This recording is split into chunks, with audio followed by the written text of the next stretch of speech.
नमस्कार. जीवन संजीवनी हेल्थ या ऑफिशियल चॅनलमध्ये सर्वांचं स्वागत आहे. आपल्या सर्वांच्या घरामध्ये असणारा लसूण सांगितलेल्या पद्धतीनं थंडीमध्ये जर आपण खाल्ला तर तुम्हाला मी चॅलेंज देऊन सांगतो, वर्षभर तुम्हाला कुठल्याही दवाखान्यामध्ये जायची गरज पडणार नाही. इतका हा चमत्कारिक लसूण आहे.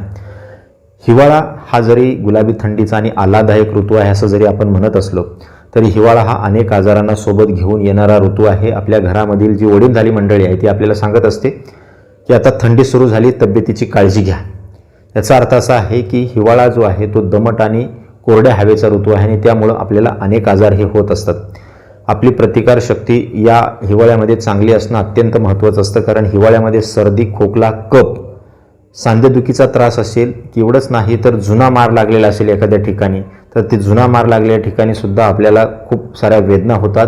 एवढंच नाही तर जगभरामध्ये झालेले जे विविध प्रकारचे सर्वे आहेत ते आपल्याला सांगतात की एकूण हार्ट अटॅकपैकी 65% जे हार्ट अटॅक आहेत, हृदयाशी संबंधित जे आजार आहेत ते फक्त एकट्या हिवाळ्या ऋतूमध्ये जाणवतात. जास्तीत जास्त हार्ट अटॅक हे हिवाळ्यामध्ये होतात. म्हणून हृदयाची काळजी हिवाळ्यामध्ये घेणं अत्यंत महत्त्वाचं आहे. आणि जर तुम्हाला हृदयाशी संबंधित आजाराची हिस्ट्री असेल, म्हणजे तुमच्या घरामध्ये तुमच्या नातेवाईकामध्ये कोणाला हा त्रास असेल तर तुम्ही विशेष काळजी हिवाळ्यामध्ये घेणं अत्यंत महत्त्वाचं आहे. आणि जर तुम्ही सांगितलेल्या पद्धतीने हिवाळ्यामध्ये जर लसूण खाल्ला तर हृदयाशी संबंधित तुम्हाला कुठलीही समस्या कधीही जाणवणार नाही.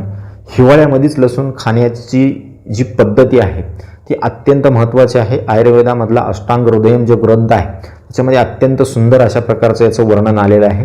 हिवाळ्यामध्येच लसूण खायचा असतो, कारण लसूण हा जो आहे तो उष्ण प्रकृतीचा आहे आणि म्हणून आपल्याला हिवाळ्यामध्ये लसूण खाणं हे अत्यंत महत्त्वाचं आहे. कसा खायचा आहे, किती प्रमाणात खायचं आहे हे सर्व मी तुम्हाला सांगणार आहे. हिवाळ्यामध्ये जे हार्ट अटॅक होतात त्याला महत्त्वाचं कारण असं असतं की हिवाळ्यामध्ये आपली जी बॉडी आहे ते बाहेरचं जे वातावरण थंड असतं त्याच्याशी प्रतिकार करण्यासाठी आपली जी बॉडी आहे ती गरम राहण्यासाठी आपलं ब्लड प्रेशर हे वाढत असतं.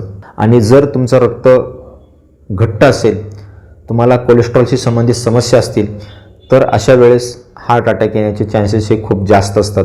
म्हणून जर आपण हिवाळ्यामध्ये सांगितलेल्या पद्धतीनं लसूण जर खाल्ला तर या लसणामध्ये असणारा जो ॲलिसिन नावाचा घटक आहे तो तुमचं रक्त जे आहे ते पातळ ठेवतो. तुमच्या रक्तामधील LDL कोलेस्ट्रॉल जे आहे ते कमी करतो. LDL कोलेस्ट्रॉल म्हणजे ज्याला आपण लो डेन्सिटी लिपोप्रोटीन म्हणतो त्याला कमी करतो. आणि जे HDL कोलेस्ट्रॉल आहे, हाय डेन्सिटी लिपोप्रोटीन जे आहे ते आपल्या शरीराला आवश्यक आहे, जे ड जीवनसत्व बनवतं आपल्या शरीरामध्ये, त्याचं प्रमाण वाढवतो. म्हणजे तुमचा हृदयरोगाचा जो धोका आहे तो तुमचा पूर्णपणे निघून जातो. रक्त तुमचं पातळ राहतं, त्यामुळं BPची समस्यासुद्धा तुम्हाला अजिबात जाणवत नाही. याच्यामधला जो दुसरा घटक आहे आझोयन नावाचा घटक, हा आपल्या रक्तामधल्या ज्या प्लेटलेट्स असतात त्या थंडीमुळे एकत्र येतात आणि त्याचे जे आहे ते असे गुच्छ बनतात. हे गुच्छ बनण्यापासून हा जो आझोयन नावाचा घटक आहे तो वाचवतो आणि त्यामुळं हृदयरोगाशी संबंधित समस्या तुम्हाला जाणवत नाही. तुमचा BP एकदम नॉर्मल राहतो. आयुर्वेदामध्ये लसूण हा थंडीमध्ये खाण्यासाठी सांगितलेला आहे आणि म्हणून जर आपण थंडीमध्ये सांगितलेल्या पद्धतीनं लसूण खाल्ला, हातापायाला मुंग्या येत असतील, सांधेदुखीचा त्रास असेल आणि विशेषतः मोतीबिंदू जर झालेला असेल तर मोतीबिंदूसुद्धा हिवाळ्यामध्ये जर तुम्ही लसूण सांगितलेल्या पद्धतीनं खाल्ला तर मोतीबिंदूसुद्धा निघून जातो. त्याचबरोबर लैंगिक दुर्बलता असेल, महिलांमध्ये मासिक पाळी वेळेवर येत नसेल, यासारख्या अनेक समस्या या सहजरित्या फक्त लसणाने निघून जातात.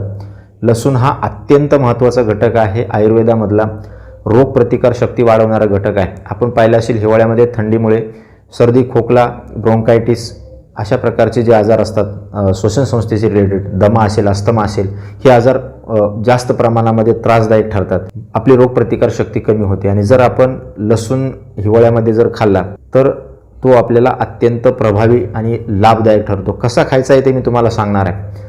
महिलांमध्ये मासिक पाळी येत नसेल वेळेवर किंवा मासिक पाळीच्या दरम्यान त्रास होत असेल तर हिवाळ्यामध्ये 2 पाकळ्या लसूण आपल्याला रोज खायचा आहे 2 महिने फक्त. आणि तुम्हाला वर्षभर एकदम पाळी रेग्युलर येईल, पाळीमध्ये कुठलाही त्रास अजिबात होणार नाही. तर लसूण खाण्याच्या 2-3 पद्धती आहेत. त्यात मी तुम्हाला त्या लसूण खाण्याच्या 2-3 पद्धती सांगतो. हिवाळ्यामध्ये लसूण आपण सहज असा काढूनसुद्धा खाऊ शकतो. थंडी असल्यामुळं आपल्याला तो सहजरित्या खाता येतो. 2 पाकळ्या घ्यायच्या आहेत. सकाळच्या वेळेला एकतर किंवा संध्याकाळच्या वेळेला कुठल्याही वेळेला तुम्ही खाऊ शकता. 2 पाकळ्या घ्यायच्या आहेत, सहज चावून खायचे आहेत आणि पाणी प्यायचे.